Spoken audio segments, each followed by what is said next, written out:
दिल्लीची फक्त बातमी नाहीये, दिल्लीच्या सगळ्या वर्तमानपत्रात रोज या बातम्या येत आहेत। दिल्लीतून अनेक खासदार असतील किंवा अनेक विचारवंत जे दिल्लीत राहतात असतील किंवा मीडिया असेल, यांचे आम्हाला फोन येतात की भैया ये स्टोरी क्या है। त्यामुळे अर्थातच ही आता फक्त महाराष्ट्रापुरतं सीमित राहिलेली नाही, देशामध्ये अस्वस्थता झालेली आहे की नक्की महाराष्ट्रात चाललंय काय। आणि या केस बद्दल, या हत्येबद्दल दिल्लीमध्येही प्रचंड चर्चा सुरू झालेली आहे आणि त्याच्यामुळे महाराष्ट्राच्या सरकारने ऑफिशियली येऊन एक ऑफिशियल पारदर्शक खरं स्टेटमेंट महाराष्ट्राला देण्याची गरज आहे। या सगळ्या प्रकरणानंतर पालकमंत्री पदाबाबतची चर्चा, तर त्यांनी काय फरक पडेल असं वाटतं? अजितदादांनी ते स्वीकारावं बीडचं पालकमंत्री पद असं म्हटलं। तुम्हाला खरं सांगू, म्हणजे निवडून आल्यानंतर सरकार बसलं, सरकारची जबाबदारी। मी पालकमंत्र्यांची एवढी चर्चा आयुष्यात पहिल्यांदाच इतक्या पाहिलेली आहे। मी अनेक वर्ष सत्तेच्या जवळ राहिलेले आहे। आदरणीय पवार साहेब महाराष्ट्राच्या मायबाप जनतेमुळे गेले 6 दशक राजकारणात आणि समाजकारणात आहे। ते 1 नाही 4 वेळा मुख्यमंत्री राज्याचे होऊन गेले, केंद्रात अनेक वर्ष मंत्री राहिले, पण पालकमंत्र्याबद्दलची एवढी चर्चा मी खरंच कधी ऐकलेली नाही। त्यामुळे मलाही आश्चर्य वाटतंय की हे पालकमंत्री असणं हे एवढं, म्हणजे कॅबिनेट मंत्र्याच्या वरती कॅबिनेट पालकमंत्री पद झालंय अशी परिस्थिती झाली। म्हणजे हे आयलंड्स, म्हणजे छोटे छोटे असे एरियाज ब्लॉक करून चालवणार आहे काय राज्य? हे राज्याच्या हिताचं नाही। मी खूप टीका म्हणून सांगत नाही, मी त्या सरकारमध्ये असते तरी माझं तेच मत असतं की काही गोष्टी सॅक्रोसॅन्ट असल्या पाहिजेत, त्या राजकारणाच्या बाहेर जाऊन असल्या पाहिजे। ऍडमिनिस्ट्रेशन, महाराष्ट्राची ओळख ही ऍडमिनिस्ट्रेशन बद्दल, म्हणजे उत्तम प्रशासक म्हणून आपली ओळख जर महाराष्ट्रात असेल, देशात असेल, तर मग हे पालकमंत्री पद, त्याची रच्ची खेच, आणि हे शब्द माझे नाही आहेत, हे तुमच्या चॅनलवर मी ऐकते। त्याच्यामुळे मला आश्चर्य वाटतं, एवढा मोठा मॅन्डेट मिळाल्यावर सगळे कामाला लागतील आणि महाराष्ट्रात काहीतरी चांगलं, कारण का लोकांनी एवढा विश्वास या सरकारवर दाखवलाय। सरकार स्थापनेला उशीर, त्याच्यानंतर मंत्री पद, मंत्र्यांचे ऑफिसेस किंवा म्हणजे मंत्र्यांनी जाऊन चार्ज पण घेतला नाहीये 100%, कॅबिनेटला 100% हजेरी नाही, आणि त्याच्यानंतर पालकमंत्री पदावर पालकमंत्री, पालकचा अर्थ काय? म्हणजे गार्डियन, जो आपला पालक असतो तो आपले आई वडील आपला प्रोटेक्टर असतो। आता त्या पालकमंत्र्याबद्दल एवढी चर्चा होते, हे खरं तर म्हणजे मला आश्चर्य वाटतं आणि मला नाही वाटत बाकीच्या राज्यांमध्ये अशी चर्चा मी कधीच ऐकलेली आहे, कारण का अनेक राज्यांमध्ये आम्ही या गोष्टी फॉलो करत असतो, पण पालकमंत्र्याबद्दल एवढं, आणि पालकमंत्री असेल जबाबदारी द्या आणि कामाला लागा, त्याच्यावर एवढी चर्चा का? म्हणजे मला वाटतं डिपार्टमेंटवर एवढी चर्चा झाली नसेल तेवढी पालकमंत्र्यांवर होते। शहरांमध्ये ना ज्या अपात्र बहिणी बदलले जात आहेत, मी हे मागच्या वर्षीही बोलले होते आणि मी कालही हे बोललेले मीडियाशी बोलताना की हे अपेक्षितच होतं। मागच्या वर्षी माझ्यावर तेव्हा कोणालाच विश्वास नव्हता। मी मागच्या वर्षी हे सातत्याने प्रत्येक भाषणात बोलत होते आणि एक खूप गांभीर्याने, म्हणजे माझी तुम्हाला विनंती आहे की आता सरकार त्यांचं आलंय, एवढा मोठा मॅन्डेट त्यांना मिळालेला आहे, त्यामुळे प्रत्येक गोष्टीत मला काही त्यांच्याबद्दल तू मेमे करत बसायचं नाहीये, पण on a very serious note, आणि माझ्या अपेक्षा देवेंद्र फडणवीसांकडून आहेत, कारण का मी त्यांना खूप गांभीर्याने आणि एक सिरियस राजकारणी आणि एक ऍडमिनिस्ट्रेटर म्हणून त्यांच्याकडून अपेक्षेने बघते। आणि आज ते एका अतिशय महत्वाच्या पदावर बसलेत, जिथे कैलासवासी यशवंतराव चव्हाण बसलेले आहेत, दादा बसलेले आहेत, त्याच्यामुळे एवढं मोठं नेतृत्व घेतलं, त्या जागेवर आज देवेंद्रजी बसलेले आहेत। त्यामुळे फक्त टीका करण्यासाठी मी नाही हे बोलत आहे, पण महाराष्ट्राचं फिस्कल डेफिसिट आणि 2 दिवसापूर्वी आलेला रिझर्व्ह बँक ऑफ इंडियाचा फिस्कल डेफिसिट रिफॉर्मचा कागद, एवढा मोठा रिपोर्ट येतो, तो प्लीज तुमच्या चॅनल्स मध्ये जे तज्ञ असतील, इकॉनॉमिस्ट असतील, अर्थकारण ज्यांना माहिती असेल, असे एक्सपर्ट्स असतील, त्यांना जरूर तो दाखवा, त्याची बातमी करा, कारण कधीतरी पॉलिसीवर आपण सगळ्यांनी चर्चा केली पाहिजे। आणि या फिस्कल डेफिसिट आणि रिफॉर्म्सवर मी स्वतः बजेटमध्ये बोलणारच आहे, पण राज्य आणि केंद्रचं नातं आणि पुढचं येणारं महाराष्ट्राचं बजेट हे खूप गांभीर्याने घ्यावं लागणार आहे, कारण का इकॉनॉमी मध्ये स्लो डाऊन झालेला आहे। मी म्हणत नाही, केंद्र सरकार देशाचा आणि जगाचा डेटा सांगतोय, आणि आजच माझ्याकडे एक स्लाइड आली आहे ज्याच्यात बेरोजगारी ही या देशात वाढलेली आहे असा हा डेटा सांगतो, तो मी तुमच्यावर शेअर करीन, मी ट्विटही केला असेल आतापर्यंत। त्यामुळे अतिशय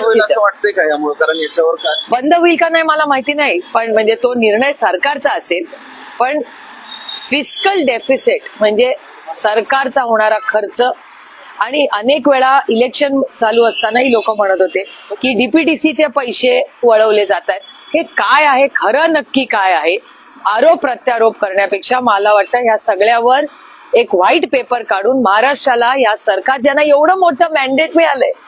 पण नाही सरकार ज्यावेळेस गव्हर्नमेंट म्हणजे इलेक्शन्स होते ना, सरसकट सगळे फॉर्म स्वीकारले गेले, सगळ्यांना ते अवेलेबल करण्यात आले. पण आता निकष का बदलले जात आहेत? कारण सरकार त्यांचंच आहे, आधी पण त्यांनीच याचं उत्तर तुम्हाला सरकारला विचारायला लागेल आणि सरकारला उत्तर द्यावं लागेल. कारण का एवढा फसवणूक आहे असं वाटतंय का? कारण आता तुमच्या प्रश्नाचंच माझं उत्तर आहे. पण मला असं वाटतं की हे सरकारनी याचा पूर्ण डेटा, काय धोरण करणार आहे हे पॉलिसी लेवलला म्हणजे सांगितलंच पाहिजे ना मायबाप जनतेला. तुम्ही म्हटलं की देवेंद्र फडणवीसांकडून तुम्हाला अपेक्षा आहे, अर्थखातं अजितदादांकडे आहे, अजितदादांकडून तुम्हाला काय अपेक्षा आहे? नाही, म्हणजे गेले 15 दिवस त्यांचं कुठलं स्टेटमेंट आलेलं नाहीये, त्याच्यामुळे मला माहिती नाहीये त्यांच्या डिपार्टमेंटमध्ये काय चाललेलं आहे. मुख्यमंत्री रोज टीव्हीवर दिसतात आणि त्यांचे स्टेटमेंट्स मी ऐकते. परवा म्हणजे मला अगदी त्या दिवशी देवेंद्र फडणवीसांना ते दौरा बघितल्यानंतर पूर्णपणे RR आबांची आठवण आली. कारण का ते RR पाटील मॉडेल आहे आणि आबांनी जे काम केलं तेच पुढे देवेंद्रजी पुढे नेत आहेत, याचा आम्हाला आनंद आहे आणि त्याचं मी मनापासून स्वागत करते.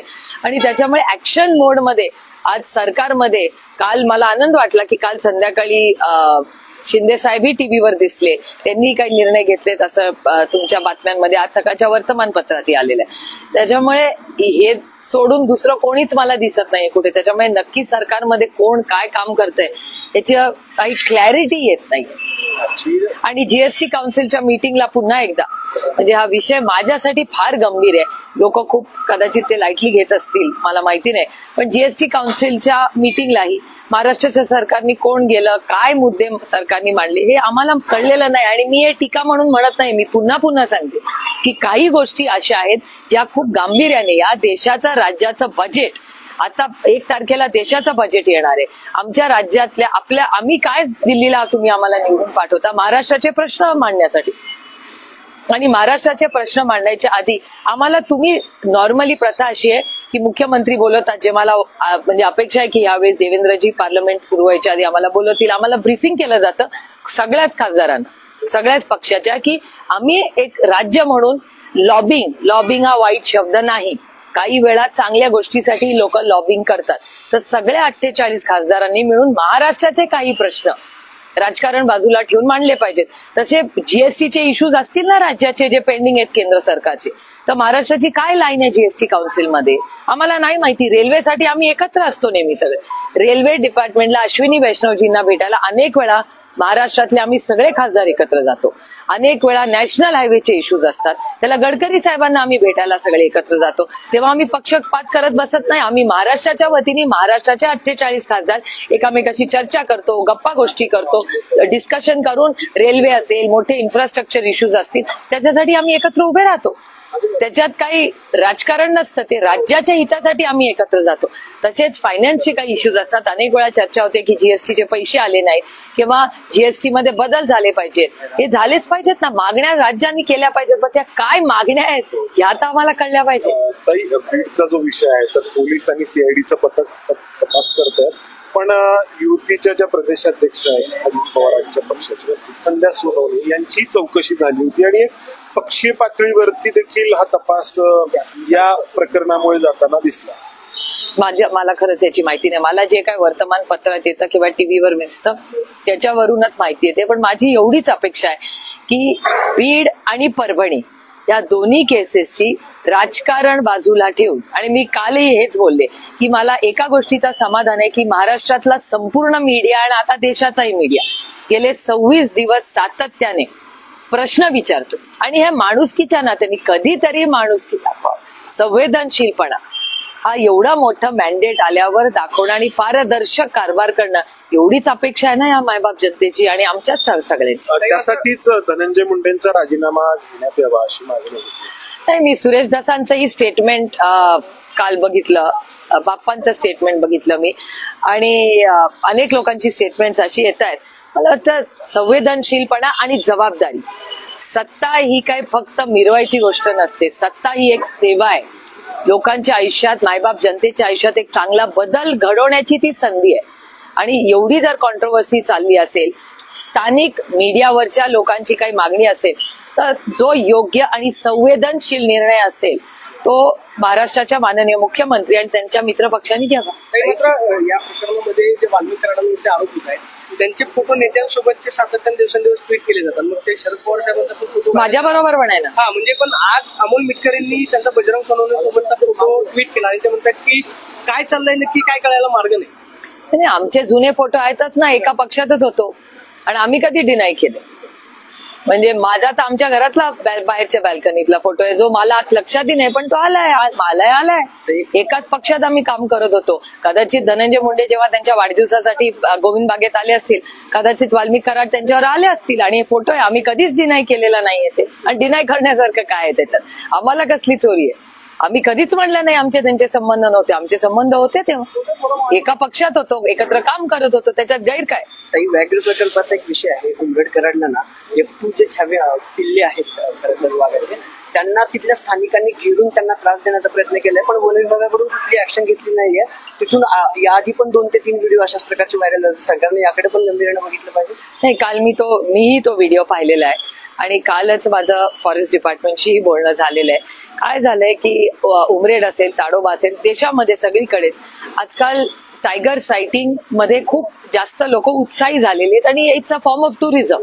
त्याचे काही जे नियम कायदे आहेत ते फॉरेस्ट डिपार्टमेंटनी पाळावे एवढीच माफक अपेक्षा. कधी कधी काय होतं, लोक एक्साइट होतात, लहान मुलं असतात त्याच्यामुळे उत्सुकता मुलांमुळे पालकांमध्ये असते. पण सेफ्टी फर्स्ट, कारण का शेवटी ते वाईल्ड जंगल आहे, त्याच्यामुळे सेफ्टी, सुरक्षितता ही महत्वाची आहे. आणि ते नियम कायदे, जो डिस्टन्स ठेवणं असेल किंवा अशांत बसणं असेल, कारण का मी गेले 20-25 वर्ष दरवर्षी ताडोबाला जाते, कारण का मी एक ऍव्हिड फॉरेस्ट लव्हर आहे, त्याच्यामुळे जंगलप्रेमी मी आहेच. आणि मी दरवर्षी ताडोबाला, चंद्रपूरला किंवा या सगळ्या भागांमध्ये जाते. त्यामुळे ह्या ज्या गोष्टी असतात ते टुरिझमला ते थोडंसं वेगळं डिसिप्लिन हे जंगलात सगळ्यांनाच ठेवावं लागतं, कारण का शेवटी तो रस्टिक आहे, अटॅकही होऊ शकतात. म्हणजे गांभीर्याने आणि नियम कायद्याने व्हावं एवढीच माफक अपेक्षा. प्रकरणात पोलीस यंत्रणा आणि सीआयडी यंत्रणेवर दबाव असल्याचे खरं बोललं जाते. असं सगळ्या यंत्रणा, या तपास यंत्रणामध्ये पण त्यांना अडचणी येतात. आमची अपेक्षा आहे की महाराष्ट्राच्या मुख्यमंत्र्यांनी पारदर्शकपणे राज्याला बीड आणि परभणी या दोन्ही घटनेमध्ये न्याय दिला पाहिजे. एवढं मोठं मॅन्डेट त्यांना मिळालंय. एवढं मोठं मॅन्डेट दिल्यावर लोकांनी जेव्हा एवढा तुमच्यावर विश्वास दाखवलेला आहे, एवढं तर तुम्ही सत्य राज्याला देऊ शकतात. हे संवेदनशीलपणा या सरकारने दाखवावा. आणि काही नाही तर त्या मुलीचे अश्रू तुमच्या सगळ्या चॅनलवर प्रचंड अस्वस्थ करणारे ते त्या मुलीचे अश्रू आहेत. त्या मला असं वाटतं आपण सगळ्यांनी मिळून राजकारण कधीतरी बाजूला ठेवून माणुसकीच्या नात्याने आपण सगळ्यांनी काम केलं पाहिजे. आणि दोन्ही परभणी आणि बीड या दोन्ही कुटुंबाला न्याय द्यायची नैतिक जबाबदारी ही आपल्या सगळ्यांची असते. थँक्यू.